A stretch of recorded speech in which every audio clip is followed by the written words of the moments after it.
এখন ফটোৱে বিপদ মাতিছে ইউটিউবাৰ জ্যোতি মালহোত্ৰাৰ।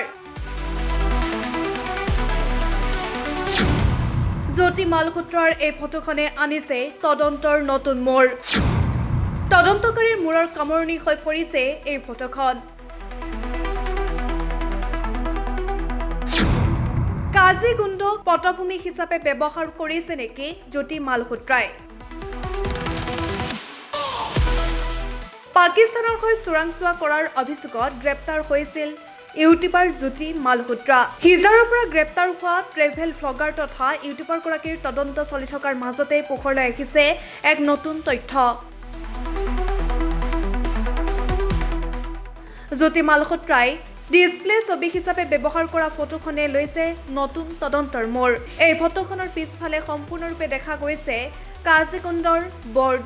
কাজিগুণ্ড হৈছে জম্মু কাশ্মীৰত সংযোগ কৰা গুৰুত্বপূৰ্ণ অঞ্চল।